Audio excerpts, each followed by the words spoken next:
Hello मेरे प्यारे दोस्तों, मैं सुरेंद्र सनवाल आप सभी का चैनल के ऊपर स्वागत करता हूं और आशा करता हूं कि आप सभी ठीक होंगे।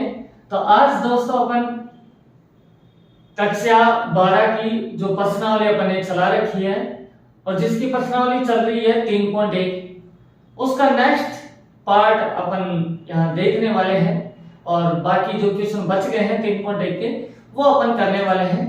तो दोस्तों अभी फिलहाल में अपन 7वें क्वेश्चन के ऊपर हैं। 6 क्वेश्चन मैंने पहले करवा दिए हैं। तो 7वां क्वेश्चन आपको क्या कह रहा है दोस्तों?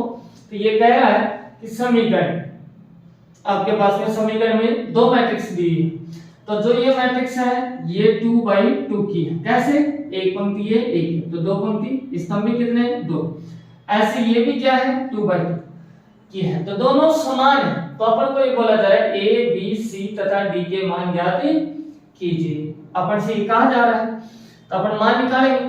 तो दोस्तों जब आपके पास में दो मैट्रिक्स समान बराबर दे रखी हो और अगर कोटि समान रहती है तो उनके अवयव भी एक दूसरे के समान रहते हैं। तो इस बात से अपन को पता चलता है कि अपन इसके बराबर ये लेंगे, इसके बराबर ये ले सकते हैं और इसके बराबर ये ले सकते हैं और इसके बराबर ये ले सकते हैं। कोई दिक्कत वाली बात नहीं है। तो दोस्तों ध्यान से देखो, मैं लिख सकता हूं कि यहां से आपके सामने तो a माइनस बी बराबर में आएगा -1। ठीक है, इस बात में प्रॉब्लम नहीं होनी चाहिए। अब बात आती है, इसको मान लीजिए आप समीकरण नंबर 1, ऐसे ही इसको इसके बराबर रखें तो 2a प्लस के c बराबर में आएगा 5 और ये है समीकरण नंबर 2। ऐसे दोस्तों इसको उठा लीजिए एक बार, तो आपके पास आ रहा है 2a माइनस बी बराबर में 0 और समीकरण नंबर 3। ठीक है, अब ऐसे इसको और इसको बराबर दिखा देंगे तो 3c प्लस के b बराबर में आपके पास में है एक बार 13 और ये है 4 आपके पास में आ चुका है। एक बार मैं आपका क्वेश्चन चेक कर लेता हूं। a minus B 2a plus c, बिल्कुल एक्यूरेट है। अब ध्यान से आप देखें, मैं समीकरण 3 से पता कर सकता हूं क्या कि सुनो, समीकरण 3 से मुझे पता चल रहा है कि 2a माइनस बी बराबर 0 है। तो मैं लिख सकता हूं 2a बराबर b। ठीक, तो b का मान आपके पास में आ रहा है यहां से। ठीक है, इस बात में कोई दिक्कत नहीं होनी चाहिए। b का मान मेरे पास में आ रहा है तो b का मान मैं समीकरण 1 में रख सकता हूं, कोई दिक्कत वाली बात नहीं है। तो लिख सकते हैं कि b का मान समीकरण 1 में रखने पर, जैसे आप 1 में रखेंगे तो दोस्तों सुनो, a की जगह a ही रहेगा, माइनस माइनस रहेगा, b की जगह मैं वैल्यू पुट करूंगा 2a बराबर में आएगा -1। ओके, यहां कितना हो गया? a प्लस का है माइनस का 2a है, तो इसका मतलब मेरे पास बच रहा है माइनस का 1 और बराबर में माइनस का 1। माइनस से माइनस कैंसिल आउट, तो a का मान है जो आपके पास में आ रहा है कितना? 1 आपके पास में आ चुका है। अब सुनो, a का अगर अपने पास में मान आ चुका है तो मैं क्या कर सकता हूं? a का मान समीकरण 2 में रख दूं। तो यहां से अपन लिखेंगे a का मान समीकरण 2 में रखने पर अपन को आंसर लाना है a b c d का। तो सुनो, समीकरण 2 है क्या? 2a प्लस c बराबर में 5। तो यहां से 2 गुना a का मान है 1 प्लस में c बराबर में 5। तो दोस्तों 2 प्लस c बराबर में 5, तो c को इधर रखेंगे, 5 ऐसे कैसे 2 इधर आएगा तो माइनस में जाएगा, तो c बराबर में आपका आंसर आ रहा है कितना? 3। तो अब अपने a और c का मान देख लिया है, यह अपने पास में आ चुका है, इसमें कोई दिक्कत वाली बात नहीं होनी चाहिए। अब दोस्तों a का मान अगर मैं समीकरण 1 में रखूं तो मुझे b का मान मिल सकता है आराम से। तो मैं यहां से लिख सकता हूं कि a का मान समीकरण 1 में रखने पर, जैसे आप 1 में रखेंगे तो सुनो, a की जगह रख दिया मैं 1, फिर है माइनस का b बराबर में है माइनस, तो माइनस b ऐसे कैसे, -1 ऐसे कैसे, ये प्लस का है तो इधर आएगा तो माइनस में, तो माइनस b बराबर में -2, तो माइनस से माइनस कैंसिल आउट, तो b का मान आ गया आपके पास में कितना? ए का, बी का और सी का मान अपने पास में आ चुका है। अब अपन को किसकी और जरूरत है? डी के मान की जरूरत है। तो डी के मान की जरूरत है तो देखो सी की जगह मैं अगर मान रख दूं आपका, तो डी का बच जाएगा, डी का निकाल देंगे। तो यहां से अपन कह सकते हैं कि सी का मान समीकरण 4 में रखने पर, जैसे आप 4 में रखेंगे तो देखो 3 सी की जगह कितना रखेंगे वहां 3 प्लस में डी बराबर में कितना है 13, तो 3 किया 9 प्लस में डी बराबर में 13, तो डी बराबर में आएगा 13 माइनस के 9, तो डी बराबर में है कितना 4, आपका ये बन जाएगा। ठीक है, तो ए बी और सी डी का मान अपन ने निकाल दिया है दोस्तों। बहुत इजी था करना। और नेक्स्ट क्लास जो पहले का, इससे पहले का वीडियो है उसमें इन चीजों का बहुत अच्छे से डिस्कस किया गया है और पहले भी क्वेश्चन आए हुए हैं आपके, जो क्वेश्चन नंबर 6 है उसमें अपन ने ऐसा ही किया है ना। तो चलो नेक्स्ट क्वेश्चन देखते हैं दोस्तों। अगर समझ में आ रहा तो प्लीज लाइक करना, कमेंट करना कैसी क्लास लग रही है, और चैनल पे फर्स्ट टाइम में विजिट कर रहे हैं आप तो चैनल को सब्सक्राइब करना। तो चलो 8th क्वेश्चन अपना आता है, बहुत इजी क्वेश्चन है। तो जिसमें आपको दे रखा है, सुनो, ए बराबर है, ऑब्जेक्टिव क्वेश्चन है ये, अब अपने पास में जो भी आ रहे हैं इसमें दे रखा है कि m गुना n एक वर्ग आव्यूह है। क्या है? वर्ग आव्यूह है।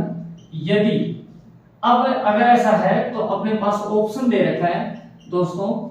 पहले ऑप्शन में है m less than n, B option में है आपके पास में m greater than n, C option है दोस्तों m बराबर n, और डी ऑप्शन है इनमें से कोई नहीं।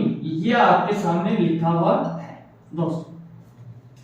अब दोस्तों ध्यान करो, याद करो, मैंने फर्स्ट क्लास में, अगर नहीं देखी है तो आप देखना, मैंने बेसिक्स पे करवाया है कि मैट्रिक्स कई प्रकार की होती है, आव्यूह कई प्रकार की होती है। जैसे पंक्ति आव्यूह होती है, स्तंभ आव्यूह होती है, शून्य होती है, विकर्ण होती है, वर्ग होती है, अदिश होती है, ऐसे इकाई मैट्रिक्स होती है, अलग अलग होती है। तो जब आपके पास में वर्ग आव्यूह दे रखा है तो नाम से पता चल रहा है वर्ग। अब वर्ग का डेफिनेशन क्या होती है? जिसकी चारों भुजाएं समान हो वो क्या कहलाता है? वर्ग कहलाता है। तो यहाँ वर्ग नहीं है, वर्ग आव्यूह। तो इस समय अपने पास में वर्ग आव्यूह वही कहलाएगी जिसकी पंक्ति व स्तंभों की संख्या दोनों की समान हो।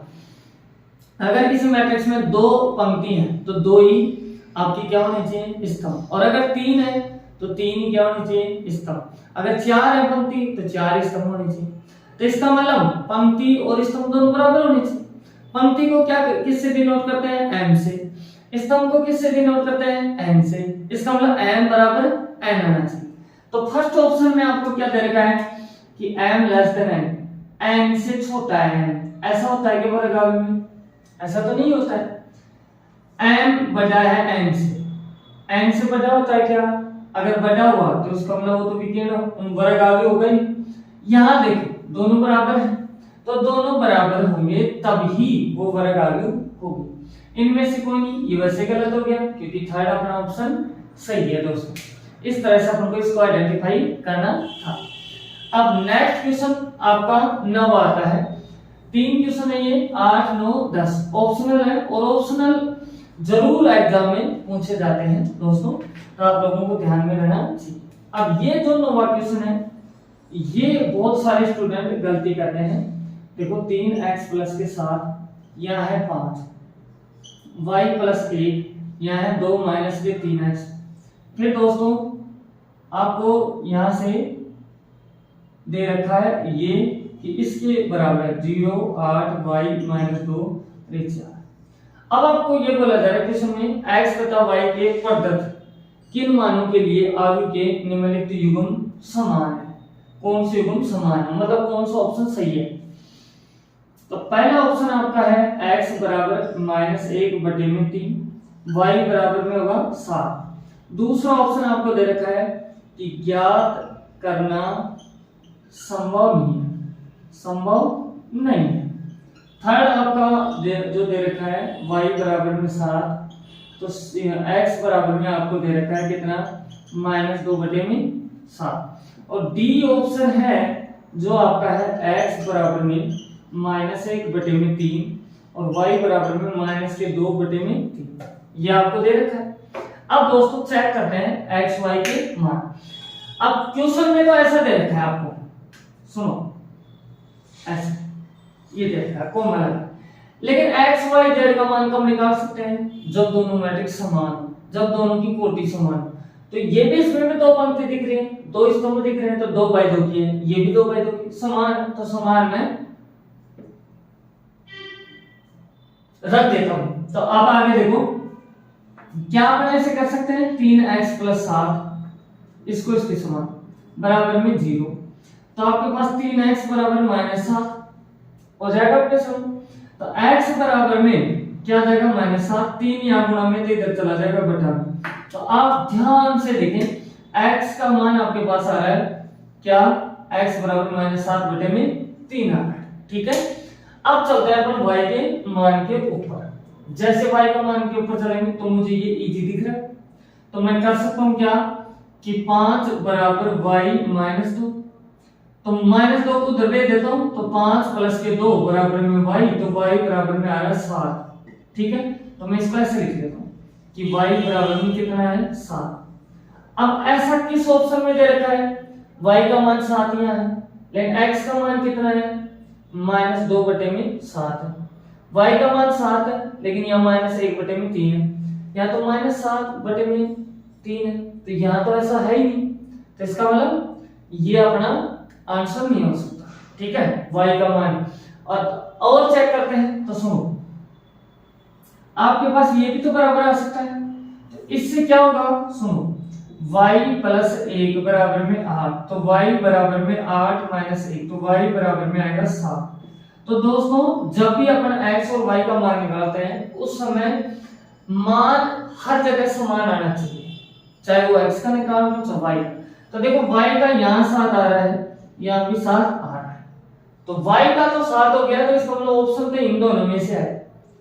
अब x का और निकाल देते हैं, तो x का इसके साथ और निकालना है, अगर दोबारा से ये आ गया -7/3, तो इसका मतलब ऑप्शन अपने गलत है। तो सुनो ध्यान से, तो मैं लिख सकता हूं 2 - के 3x बराबर में 4, इसको इसके साथ दिखाना।